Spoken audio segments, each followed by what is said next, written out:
Faster than a speeding bullet. I ran until my muscles burned and my veins pumped battery acid. More powerful than a locomotive. An idea is like a virus. Presumed highly contagious. Able to leap tall buildings in a single bound.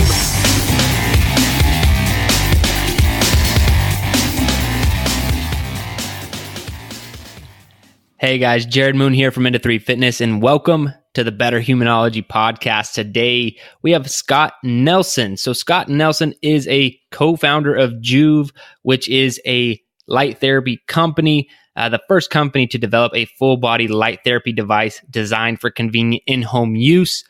So prior to starting Joovv, Scott spent his entire professional career in leadership positions with some of the largest medical device companies in the world, including Medtronic, Covidien, Boston Scientific, and C.R. Bard. Scott is best friends with his wife, Liz, and loves spending time with his 4 kids.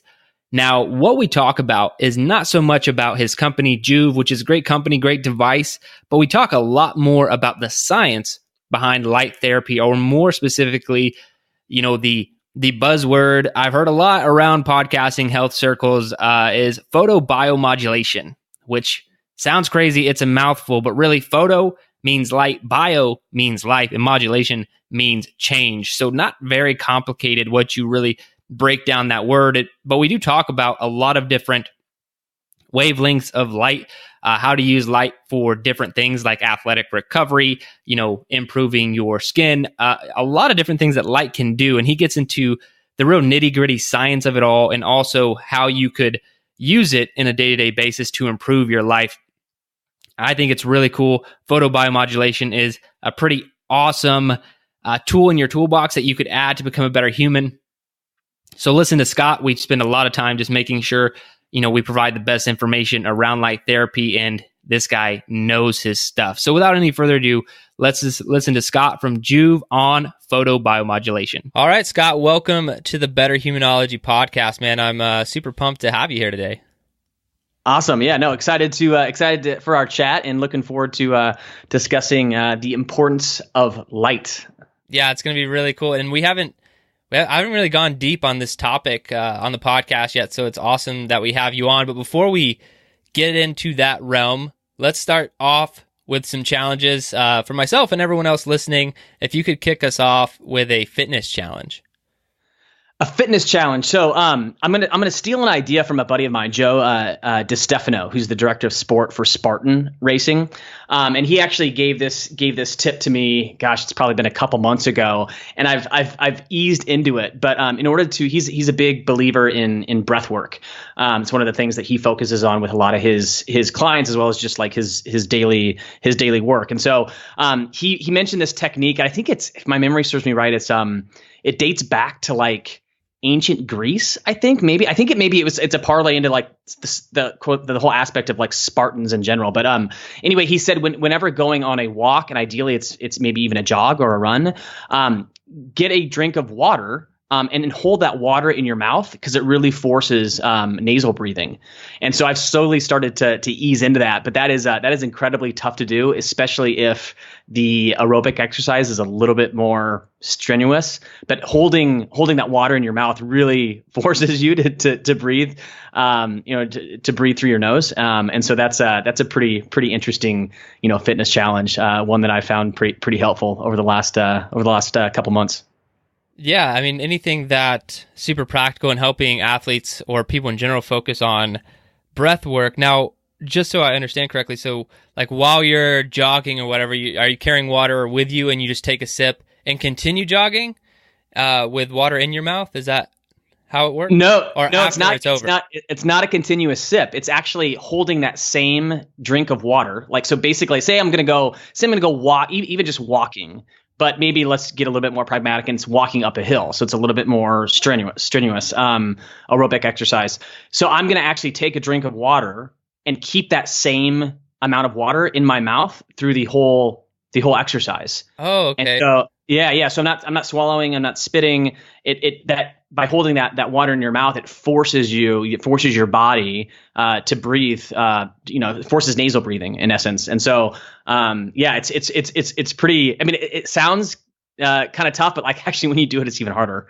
Just because nasal breathing really forces, diaphragm movement, when you're exercising. And so it's kind of an interesting little fitness challenge. That's pretty cool. And what's the longest you've gone with doing that? Oh, and not overly long. I've only been doing it or trying it out. I don't do it on a daily basis, but I've only been experimenting with it probably over the past month or so. And where we live here in Southern California, there's a pretty significant hill that I walk every morning. And so what I've done is I've gotten to a point where I can walk down the hill and then walk maybe a third up the hill with that same sort of drink of water per se, I guess, if you want to call it that. But so I'd like to. It's a goal of mine to go down, and then all the way up. Joe's good.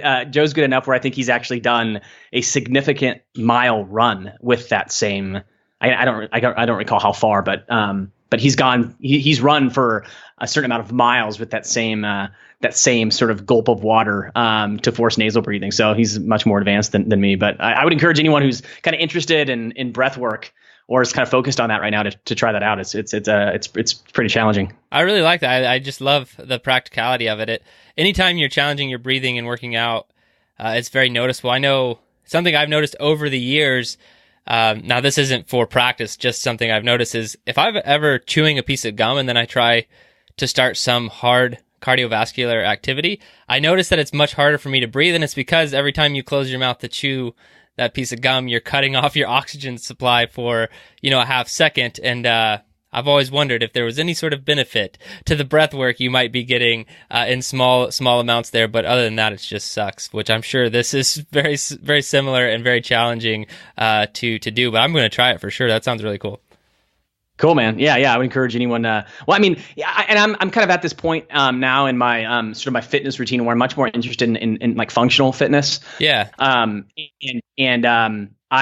wife's been a sort of she's practiced and focused on breath work for much longer than I have. And I've always sort of not dismissed it, but I was sort of taking it lightly, or lighter than I should take it. And so I've noticed some pretty interesting just changes in general, just focusing on just intentionally focusing on my breath and how I'm breathing, even throughout the day, even when I'm just working, at a standing desk, for example. So breath work is kind of one of those interesting things. And as a side note, I don't think we probably want to go too deep here, but as a side note, breath work has actually been shown to deplete deuterium levels in your body as well. And deuterium is this hydrogen atom that has an extra neutron. So it's a heavy hydrogen atom. And at the end of the day, the more deuterium you have in your body, the less ATP or the less cellular energy you can produce.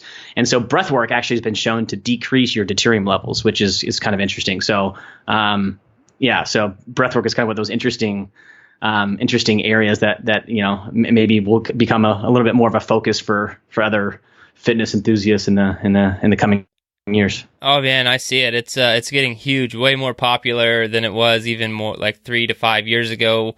I feel like is when it was coming onto the scene, and now it's it's everywhere to the point where some people I think they're like quitting their fitness routines to just breathe. But it is a great practice to add to anyone's daily routine. I'm in complete agreement. Sure. I mean, how about a mental toughness challenge? Yeah, so I'm a little bit of an interesting angle. So my background has always been when I spent my entire career in like the traditional medical device space. So with companies like Medtronic and Covidien and Boston Scientific, focused on products like cardiovascular stents and peripheral venous and arterial stents and atherectomy catheters and whatnot. But I've always had roles that are more commercial oriented, so sales and marketing roles. And I'm just a big believer in execution.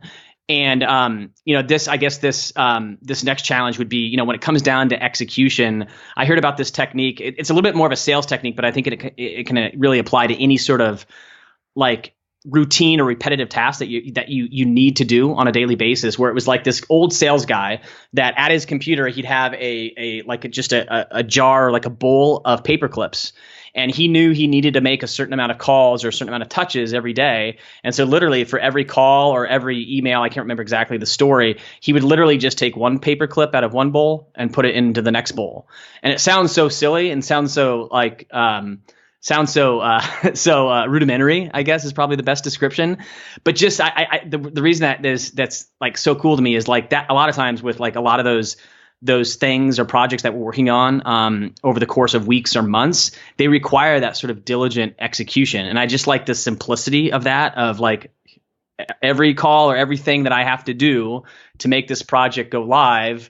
I'm taking one clip from one bowl and putting it in the next. And at the end of the day, I can see how many paper clips, I added to the next bowl. And, you don't have to use paper clips, but I think you kind of get the hint that diligent execution and, forcing yourself to kind of look at the two bowls at the end of the day and how far what type of progress you made. I think that's kind of just an interesting take on sort of those rudimentary tasks that sometimes we like to avoid. I think that's cool, man. Having a visual representation of what you're doing is really awesome. Something I did a long time ago with our athletes is anytime they did like an incredibly hard workout, like, one that you're going to remember, I challenged them to like get an actual brick and build this wall over time, of every time you had a hard workout. We called it building your wall. But then, I had to teach people how to be masons and stuff. So we kind of stopped doing it. But I love the visual representation, the paper clips. I think it keeps you motivated and keeps you going for seeing how far you've come and what you need to do next. Yep. All right, man. How about a book recommendation? Are you a big reader? I am. I've got 4 kids, and we're running a startup company, so time is always limited. But I am a big book guy, and it's kind of interesting. I'm also a big fan of podcasts too, and so even dating back to I've hosted a sort of a side podcast dating back to like 2009, I think. So I'm kind of a little bit of a podcaster OG, but I love listening to podcasts via audio. But like when it comes to books, I'm not the biggest fan of listening to books via audio. I prefer not even a Kindle. I prefer actually to read the hard copy of the book. But to answer your question, one of the more recent books that there's kind of like the classics, right, that I think a lot of people kind of refer to, but I'll probably bring up a little bit more of a recent read, which is Lost and Founder by Rand Fishkin. Rand is the founder of Moz.com. It used to be SEO Moz. And I'm kind of a tech guy a little bit. Like I love apps, especially when it comes to like, digital marketing apps. And Moz has always been like one of those companies that has been really interesting to follow as they've built up. And Rand has since left the company that he founded, but he's always been one of those very genuine, authentic, transparent guys. Very smart too. And so anyway, I would, if you're into startups, and you're into, and it doesn't even necessarily have to be, tech-based or digital-based startups, but Lost and Founder is a great book. Very, very authentic, very transparent look at the startup life. Yeah, so is that what he goes through? Just kind of what his life was like, the challenges he faced and whatnot of being a part of a startup or founding a startup? Yeah, exactly. Yeah, it's his, and he's got a very interesting background on how they built up Moz. So it's a unique story in and of itself. But he also provides a very, very genuine and transparent look into all of the challenges they faced. And Moz is kind of a classic. They're based in Seattle, so I'd say Silicon Valley, but they're kind of a classic, tech startup in the fact that they raised, I think, 2 or 3 rounds of financing. So they had venture capital partners, and so he kind of goes through all of it in a very transparent way. So it's a great book if you're into that sort of stuff. That's awesome, man. And well, let's get into your background. And I mean, you mentioned kind of your background in sales and marketing and medical devices and whatnot, but give us the full background, man, of how you started out and got all the way to where you're at with Joovv today. Sure. Yeah. And before we go too deep with my background, I want to, like, if you're listening to this, I mean, we'll eventually get into like the importance of light and what that means, from a physiological standpoint, but also from a mental standpoint, et cetera. And it sounds very, very woo-woo. Like this maybe is not going to apply to you. But I would encourage everyone to hold on to that thought. Just because I was in the very same boat. And the only reason I mention that is because it kind of parlays into our story. I was very, very cynical when my wife and her sister actually first started,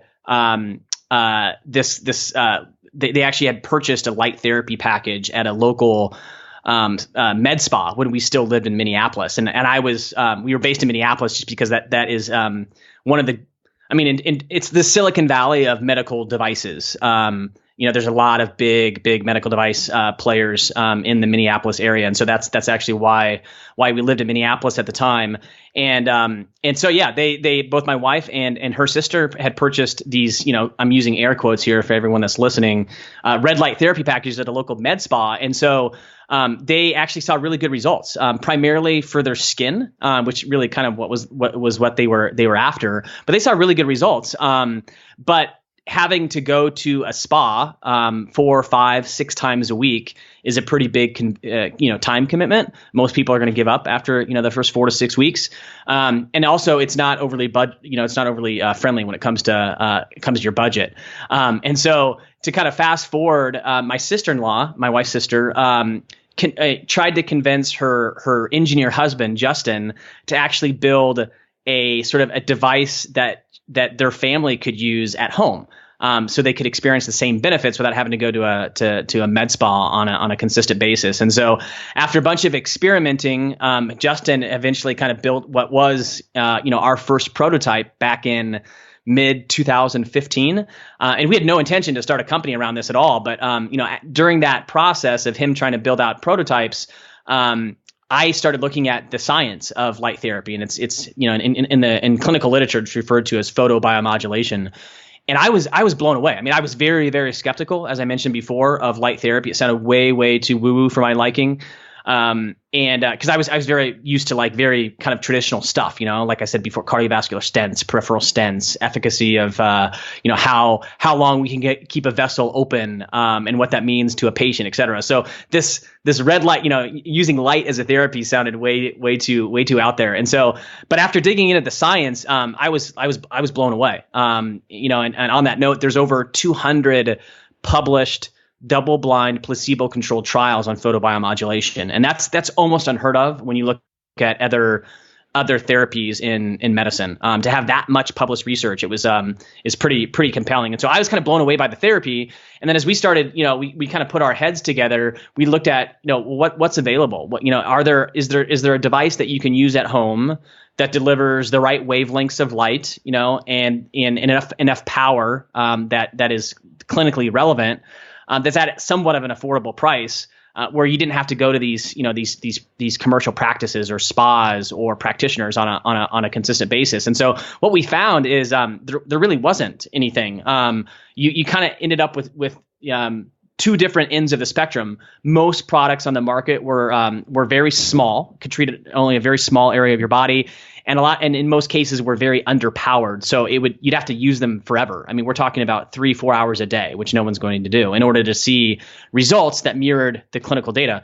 On the flip side, you had these massive LED beds that were super expensive. I mean, we're talking 6 figures, over $100,000, which, most people, unless you're uber wealthy, are not going to put in your home, nor have the space to have in your home. And so we sort of saw these major gaps in the marketplace, kind of around the concept of delivering medical grade or clinically relevant power over a broad treatment area. And so we thought, well, this is interesting. It's a newer therapy, but there seems to be kind of some gaps here in the market. And so we kind of went down this path of, Justin, my brother-in-law, he's an engineer, started developing, went from prototype to a little bit better prototype. And then we ended up launching our very first product in early 2016.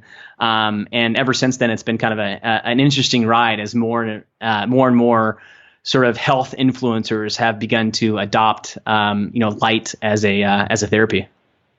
That's a pretty cool story, man. I think, and what you guys have done too is you're talking about all those other studies. When I was first introduced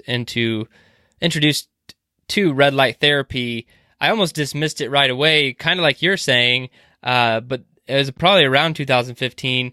But the reason I did was because it was being communicated to me as like a beauty treatment, right? You're talking about the local spa or whatever. I think they're like, hey man, you really should check out red light therapy. And I think I did like a quick, like I didn't dive into it like you did and I should have. But I was just like, what? I'm not trying to, head to the spa with red light therapy or whatever. So I just kind of like stopped checking into it, and then it came onto the scene. Seems like in a major way. I think in large part to what you guys have done at Joovv. And why do you think, or do you feel like that part has been overlooked? And what I'm talking about is the benefits it has on athletic performance and recovery, and I mean, to be honest, all different areas of health. Yeah. You're dead right in the sense that if you're familiar at all with light therapy, it's usually, and I don't want to come off as or I don't want to paint too broad of a or paint with too broad of a brush here, but it's usually women, and it's usually women that have gone to a spa that have heard about light therapy, and it's in and it typically has this connotation that it's only good for skin. It's kind of an aesthetic sort of therapy or aesthetic sort of treatment. But the reality is, when you look at the published clinical data, the benefits are so wide ranging, way beyond just skin benefits. Everything from muscle recovery to increased performance from an athletic standpoint, to nerve regeneration, to reduced pain and inflammation, to increased testosterone production. There's so many benefits, and there's loads of published clinical research to support all of these benefits. And so to kind of come full circle on why does it have this connotation that it's just good for skin? I don't really know, other than it's still a relatively new therapy, and it's only sort of been positioned in the marketplace as that. And I think we're one of the first companies to say, wait a second, this actually, because of the mechanism of action, this is a very good health tool in general. Yeah, you get all of these wide-ranging benefits, but at the core, this is helping the cells of your body, every single cell of your body, produce more energy, produce more ATP. And so everyone should be exposing themselves to more of these beneficial wavelengths of light on a daily basis. And so I don't know why. I think that's probably my take on why it hasn't been, why it's not more well known, sort of in the beyond just sort of like for the skin benefits. But we've got a ton of professional athletes, a lot of kind of well-known health influencers using our products, people like Dr. Mercola and Dave Asprey and Ben Greenfield and these types of folks, but also, more mainstream professional athletes, everyone from like Von Miller with the Broncos, Keenan Allen with the Chargers here in Southern California, Devon Kennard, trying to think of some others, Patrick Peterson with the Arizona Cardinals. So like a lot of like more main, TJ Dillashaw, who holds the bantamweight in the UFC, the bantamweight title in the UFC right now. So a lot more mainstream athletes are using light therapy because, it's when you look at the science, as we kind of chatted about, there's so much science and evidence to support that it works, that it's kind of hard to ignore once you're exposed to it. And do you stumble across any other misconceptions people might have about red light therapy? Or actually, before we go there, let's get photobiomodulation out of the way. If you could explain that, because I think we've mentioned it a few times, but I think we should explain it a little bit more. Let's start there.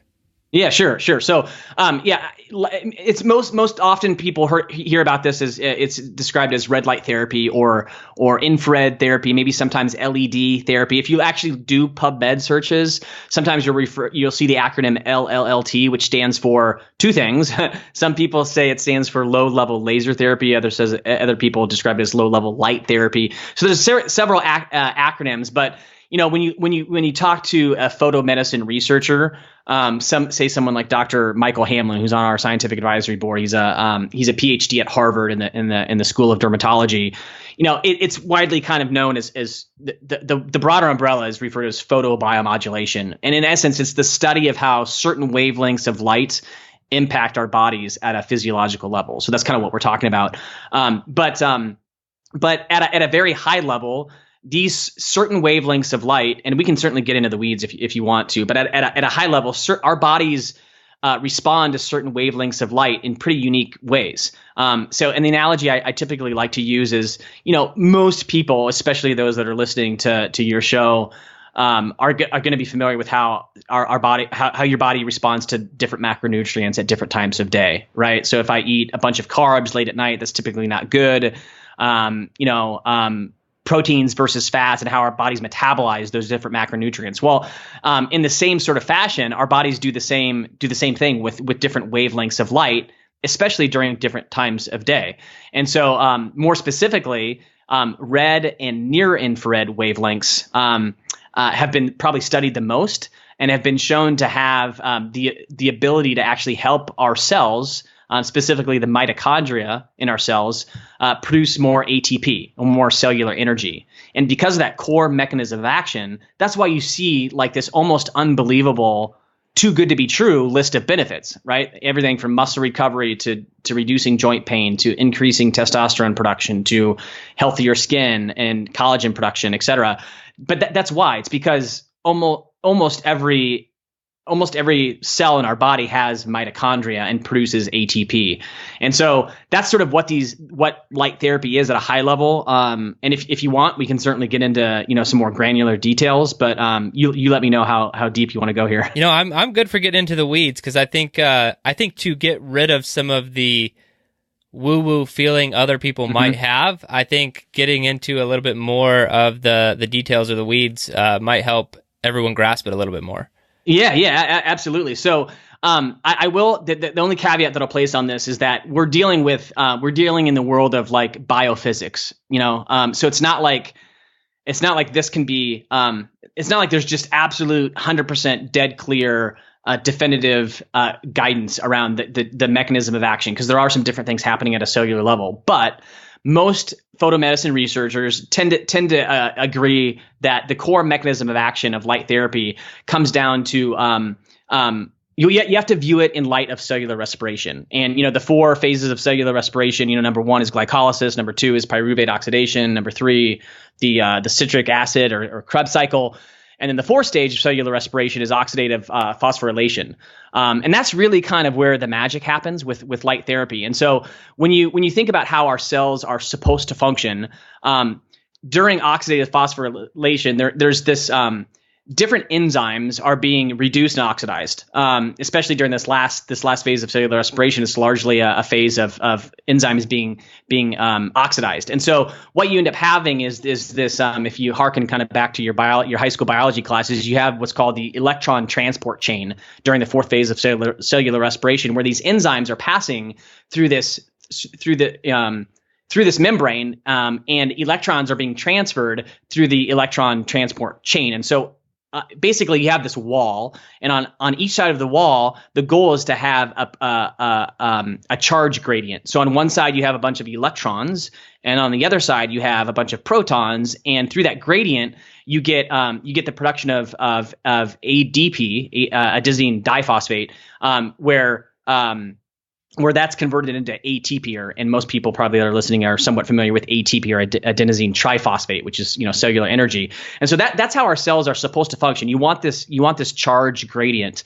And so but what happens, especially when our cells produce too much inducible nitric oxide, that enzyme has a tendency to bind to other enzymes, and so you don't get these electrons that spin off. Because you have enzymes that are binding in the wrong ways. And so you don't get as much of a charge gradient, and your cells then can't perform the normal functions. They can't produce the same amount of ATP. And one enzyme in particular that tends to bind fairly prevalent fairly often with inducible nitric oxide is this enzyme called cytochrome C oxidase, or CCO. And CCO actually has an affinity towards red and near infrared light. And so when our bodies get enough of red and near infrared light, those photons of energy actually help to break the bond between CCO and nitric oxide. So those enzymes are sort of, those bonds are broken, and then electrons can kind of spin off during that exchange and create that healthy gradient again across the electron transport chain. And the end result is that our cells then produce more ATP, or more cellular energy. So that's kind of what's happening at a cellular level. Does that make sense? It does make sense. I think I was following along. I was taking some notes in my notebook, but yeah, it makes sense. And so I want to go back to, you're talking about different types of light. Our body's responding to different types of light during different times of the day. What different types of light are you talking about? Yeah, so the actual light spectrum is very, very broad. I mean, you have everything from from very, very short gamma rays to very, very long radio waves. TV, AM, FM radio waves. So the entire light spectrum is very, very, very, very broad. And what we're talking about when it comes to photobiomodulation is actually very, very narrow spectrum within the red and near infrared range. Of course, there's other visible colors of light and also very non-visible light ranges that I kind of mentioned earlier. But to kind of answer your question, our biological clock or circadian rhythm is sort of balanced based on light. And so in the morning, it's actually more ideal to actually receive some blue light in the morning to help rebalance our circadian rhythm. And then when you look at the natural sunrise and then sunset, there's a greater percentage of red and near infrared wavelengths during the morning sunrise and then during the evening sunset. And so actually, if you sort of look at sort of our ancestors and the way our biological systems have evolved, and then compare and contrast that to how we live today, it's pretty different. And so, one stat that I think maybe most people would probably find interesting is that most Americans on average spend about 93% of their time indoors now under artificial light. And that seems extremely high. But if you think about it, if you're not intentional about getting more natural sunlight, think about, like, especially if you live in a little bit of a cooler climate during the winter months. You get up in the morning, get ready under artificial light. You have your morning commute in a car or a train or a bus or something like that has glass that blocks the light. Then you're in an office environment all day under artificial light, and then you go home, and typically the sun has already set at that time, and literally you spend your entire day without getting any sort of natural light. That's vastly different than 100 years ago. Vastly different, and our biological systems just haven't evolved to actually handle that type of stress. And so light is incredibly important. And so in that, if you kind of operate in that reality, knowing that our bodies respond to different wavelengths of light during different times of the day, and then how most of us normally live on a daily basis, it's off, right? There's a big difference there. And so that's where photobiomodulation kind of really comes into handy. It's a way to sort of, if you can't, whether it's time or other factors, if you can't get enough healthy wavelengths of light during the day, a therapy like photobiomodulation can be extremely beneficial, especially if it's powerful enough where you only have to use it for 5 or 10 minutes of the day. Giving your body a little bit of an extra charge that it wouldn't otherwise have gotten on in most days. And why do you feel that we should have both? I guess in your product specifically, there's near infrared, right? And then there's the red light as well. Why the two together? Yep. So I'll answer that in two ways. So it kind of comes down to two things. So that enzyme that I mentioned earlier, cytochrome C oxidase, and that enzyme has a tendency to bind to excess inducible nitric oxide. That enzyme actually responds to very specific wavelengths of light, usually in the low to mid 600 nanometer range, so visible red light, and then also in the low to mid 800 nanometer range, which is IRA, or near infrared. So not far infrared, not like a sauna, but we're talking about near infrared. And so that enzyme has a tendency to respond to those specific wavelengths of light, and so you get better action, basically better electron action, so to speak, with those specific wavelengths of light. And so both sort of do the same thing. Both red and near infrared light sort of both do the same thing because of the mechanism of action that we kind of previously talked about. But the biggest difference is depth of penetration, and so visible red light tends to be absorbed pretty readily in your skin tissues, the epidermis, dermis and epidermis of your skin. And that's why it's often used for the purposes of, reducing wrinkles and reducing age spots and increasing collagen levels in your skin. Whereas near infrared light has a tendency to penetrate a little bit deeper, sometimes as deep as bone. And so that's why when you look at published research around some of the other benefits that we mentioned, muscle recovery, joint pain relief, et cetera, inflammation reduction, those studies are often using near infrared light because it does penetrate a little bit deeper into your body. But the core mechanism of action is the same at the cellular level. We're really just talking about differences in penetration. And so let's get to kind of like some of the direct benefits. If someone's sold on photobiomodulation and they want to start therapy, like how quickly would they start seeing results? I know there are a lot of different areas they could see results, but maybe what's the first thing that they would notice, and about how long do you think it would take? Yeah, so we kind of already mentioned like the laundry list of benefits, everything from skin health to muscle recovery to athletic performance, joint pain and arthritis, testosterone production or sexual performance, weight loss. Actually, believe it or not, there's a fair amount of clinical studies that support sort of body contouring is probably actually a better description than weight loss. So there is a laundry list of benefits. Some take probably, in most cases, everyone's a little bit different, but in most cases, those benefits take longer. There's a longer amount of time to see some of those benefits. So if you used it, depending on what you're dealing with, right? If you're dealing with something like your knee, for example, say you tweaked your knee, you would probably see benefits fairly soon, probably within maybe after your first treatment, or probably most likely after your second or third treatment. You'll probably see some noticeable differences when it comes to pain reduction, right? With something like a tweaked or sore knee, as an example. Skin health, on the other hand, tends to take a little bit longer. So some of that's because we look at our faces every day in the mirror, so it's a little bit harder to notice those subtle differences. But most clinical studies that are evaluating skin health are usually done over the course of 12 to 16 weeks. Sometimes 8 weeks, but you're usually talking about 2 to 3 months to notice significant differences in skin health. So some of these benefits do take longer to see, but others you'll notice right away. In fact, a lot of the athletes that we work with, especially when they're really focused on using light therapy, maybe in the off season, they'll notice when they're really trying to ramp up their training, they'll notice pretty big differences when it comes to recovery after training. Dr. Mercola, I'm sure most people are familiar with him. He's pretty well known in the kind of the natural health circles.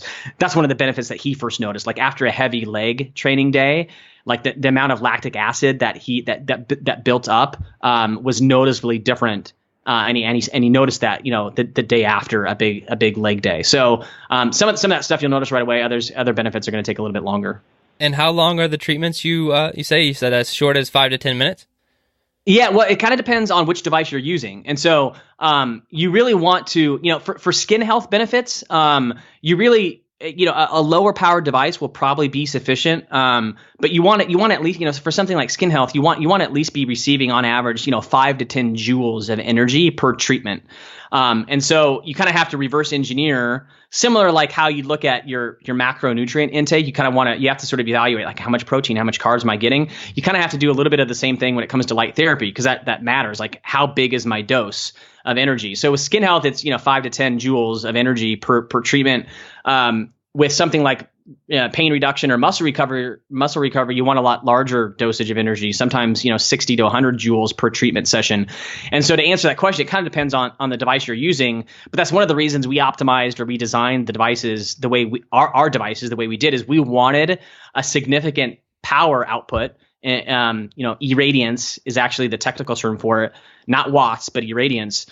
We wanted a significant power output so you wouldn't have to use it for very long. And so like with our devices, because at the recommended treatment distance, you're getting about 100 milliwatts per square centimeter, that equates to about 6 joules on average per minute. And so with a treatment time of like 10 minutes, you're getting a very clinically relevant dose of energy in less than 10 minutes. And so, that's why generally speaking for, with most of the people that buy our devices, we recommend, about a 10-minute treatment time on a daily basis, or at least, 4 to 5 times a week to see noticeable benefits. And is there such thing as too much time? Yeah, it's a great question. I wouldn't say light therapy is one of these arenas where there really isn't any there's very, very little downside risk, if any at all. Especially if you're asking for like proven downside risk, there really isn't I always have a caveat is like it's hard to be like totally 100% definitive, but it's one of those interesting therapies where it's like, can you drink too much water? Well, I mean, I guess if you're super, super extreme, you probably. Right. But light therapy is kind of one of those therapies where it's like there's not a whole lot of downside risks. But I would say you probably reach a law of diminishing returns because your cells need a certain amount of recovery time. And so, yeah, probably like with a high powered device like ours, probably anything beyond 15 minutes per treatment area is probably enough. Anything after that, you're not going to receive a whole lot of added value, and so it's more of an issue of a law of diminishing returns versus negative downstream ramifications of using it too much. And how do you feel about was it far infrared? The more that kind of wavelength and saunas and things like that versus photobiomodulation and red light therapy and all that. Yeah, and you kind of mentioned this earlier. Is like what are the common myths or the common questions around light therapy? One of them is we touched on this earlier. Is it's just for skin health, which I think by now hopefully most of the people that are listening have overcome that myth. The other one would be well, this is the same thing as like a far infrared sauna.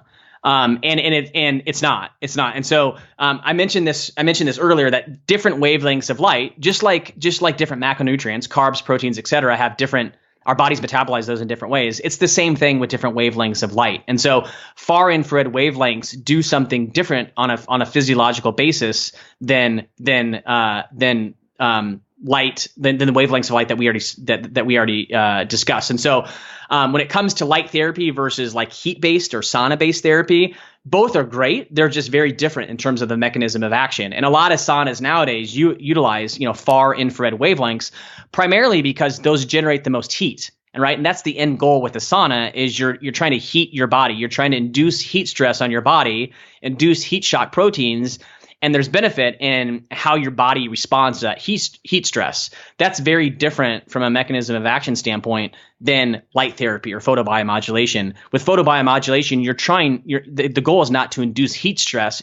Instead, the goal is to deliver very specific wavelengths of light to help your cells produce more energy. So it's very recovery oriented versus sauna therapy is great, but it's just very different in the sense that you're trying to induce a certain amount of stress on your body. So two very good therapies, but just drastically different. So to answer your question at a high level, yeah, far infrared wavelengths are very, very different than near infrared and red wavelengths. And I want to go a little bit further if you have any more about any other misconceptions that you might know or maybe we haven't hit on, just light therapy in general or anything else. Yep. Yeah. So another one that comes up is when it comes to like light therapy in general. If you go to like a local Home Depot or local home improvement store, Lowe's, Home Depot, whatever. Sometimes you'll see these infrared heat lamps, right? It's the incandescent lamps that you kind of screw in, and they're pretty bright, but more so they're very hot. They get very hot after a certain amount of time.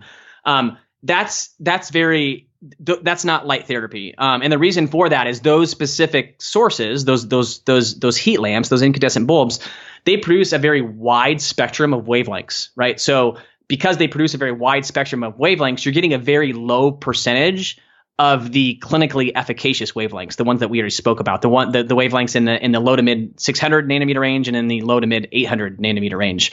So infrared heat lamps, they produce such a wide variety of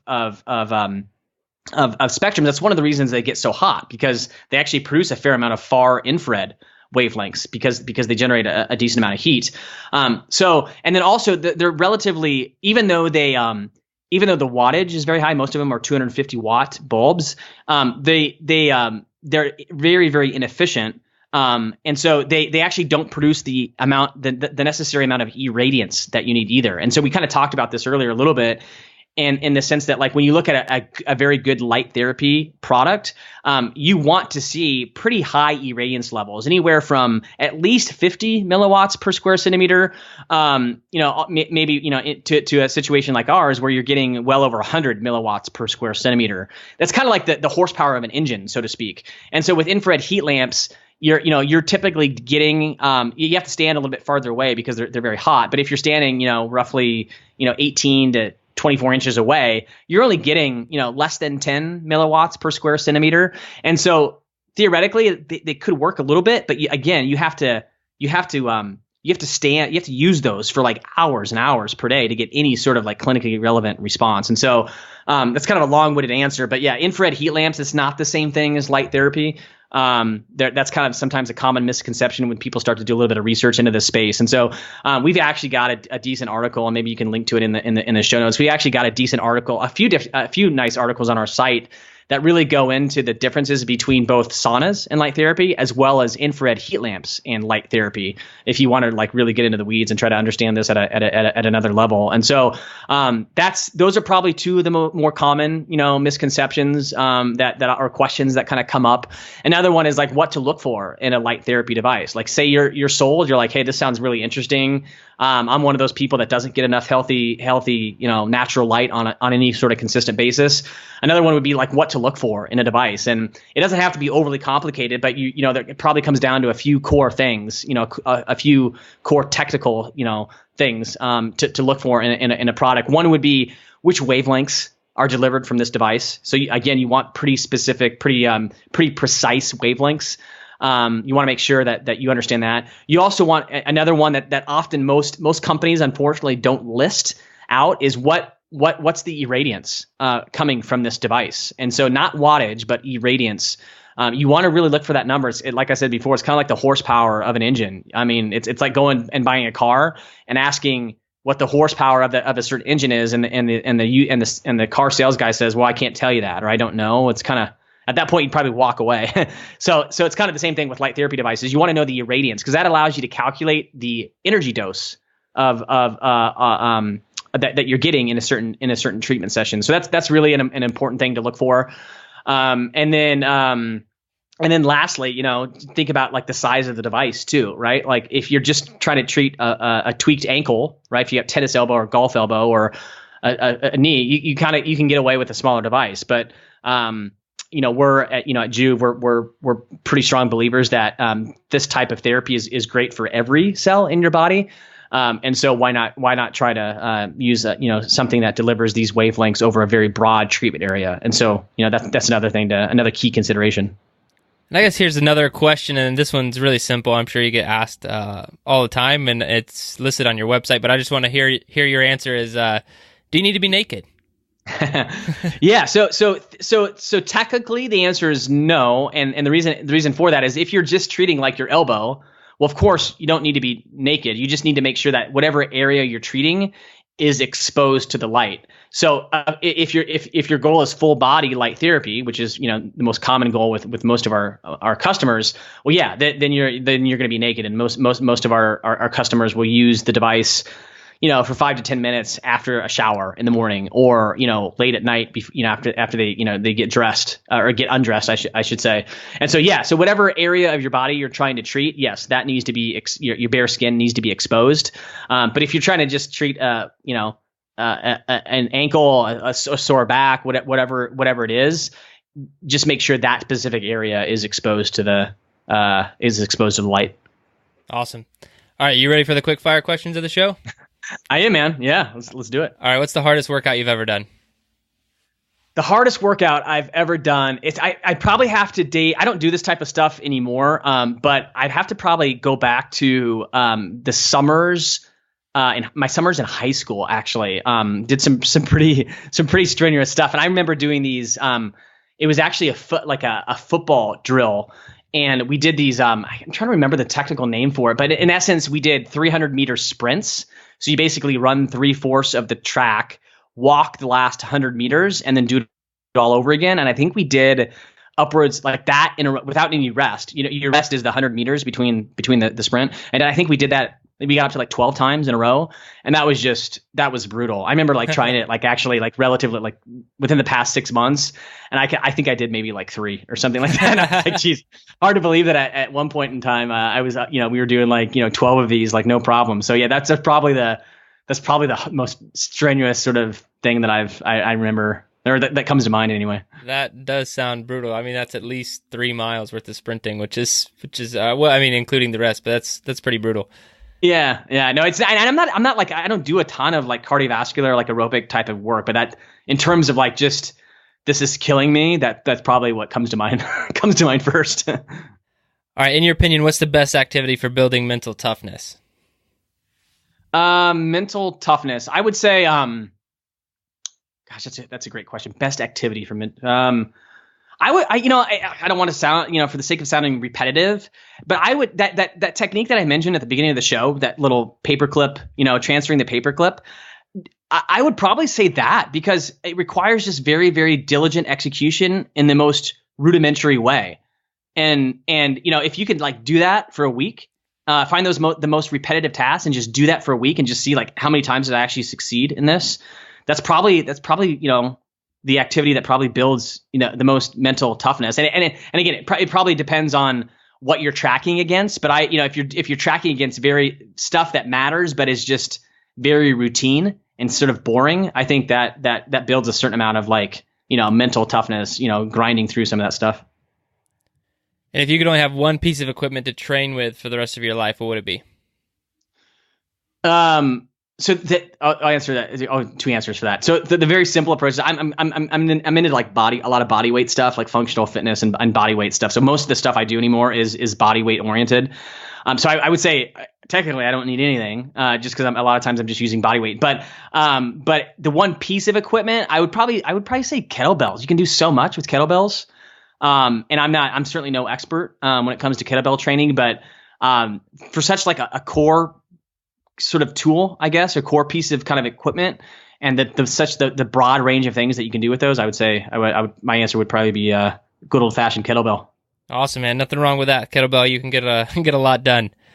No doubt. All right. The question of the show: what is the best advice you have for becoming a better human? And this is 100% open ended. I would say there's probably two things. So I'm, and some of this is just biased towards like my own things that I've sort of grown up in, over the course of the past 15, 20 years, raising kids, et cetera, trying to have trying to build a healthy marriage, et cetera. But I would say always be learning would be one. Another one I would say that sort of is aligned with that is always be curious or open-minded to certain things. Even if something sounds kind of weird up front, the fact that you're just open-minded to it, I think, are always, curious. I think that sort of mindset tends to be pretty helpful.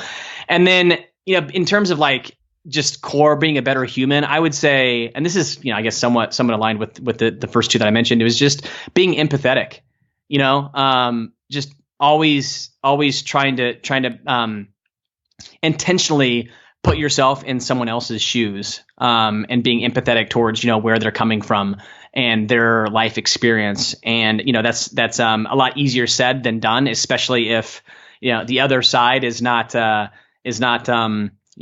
other party is not the easiest to, get along with, so to speak. But just always trying to be empathetic, I think is just a good framework to view life through. I love it, man. Great advice. Now, you do have an amazing product, and I want to make sure that we, discuss it, or at least tell people where they can go learn more. So what is the best place for people to learn more about the Joovv and what you guys are doing as a company and all that stuff? Yeah. So Joovv, it's spelled Joovv. So 2 O's, 2 V's, Joovv.com. Sometimes it gets pronounced Joovy, but it's Joovv.com. J, 2 O's, 2 V's. If this what we talked about, the concept of light as a therapy and the importance of light, if that's interesting and you're kind of new to it, I would highly recommend going to the Learn section of our site, filled with a ton of articles that are all referenced by published clinical research. And each article typically has like a helpful video that sort of corresponds to the article. So if you're more of a video person, highly recommend checking out that section of our website. If you're interested, if you're like want to bypass that and are kind of just more curious as to what people are experiencing with our devices in particular, I would go to the reviews section on our site. And I think we're up to close to 400 4 or 5 star reviews on our site. Nice. And you can kind of see what people are experiencing in kind of their own words. So I would probably recommend going to those two areas of our site. Of course, you can if you go to the shop page, you can kind of get an idea of our our specific product offering.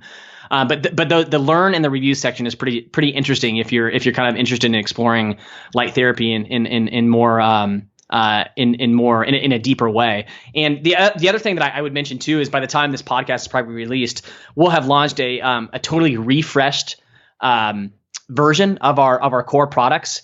The major changes being they're now modular in nature, and so sort of think Lego blocks. So now you can actually start with one Joovv product and actually add to it over time. So you can kind of over time build out your full body system, which is kind of cool. So if you're a little bit more budget conscious and you can't go with a bigger device right now, you can actually start with one and then build it out over time, which is pretty cool. And some of the other like really interesting kind of fun changes to our devices, they all now have built-in Bluetooth timers that allow you to change between red and near infrared light or use both at the same time.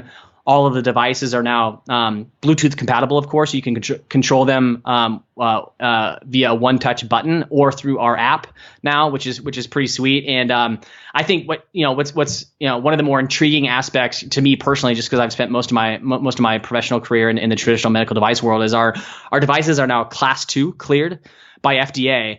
And one of the reasons we sort of leveled that up from a manufacturing and regulatory perspective is we want to do a lot more clinical trials in the future. And to get IRB approval for a lot of these trials, you need to have Class 2 clearance from FDA in order to get approval from an investigational review board. And so that's kind of cool. And so it'll be interesting to kind of explore what that looks like for us as a company as we dive deeper into the world of exploring, other clinical applications for light therapy. That's huge, man. Congrats on getting that approved. That's a really big deal.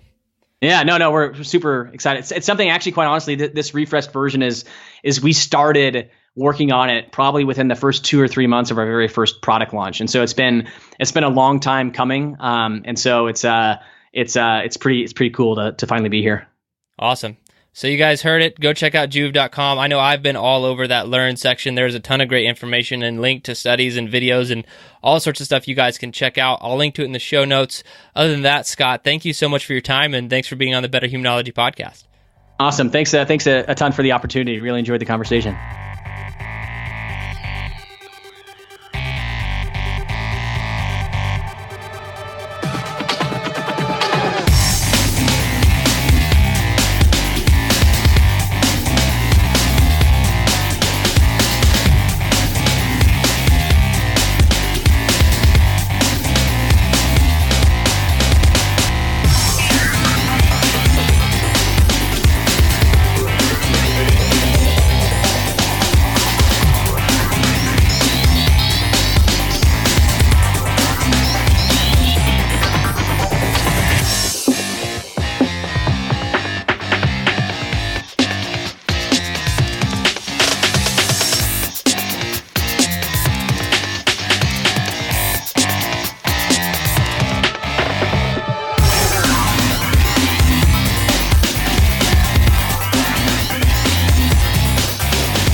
Your best.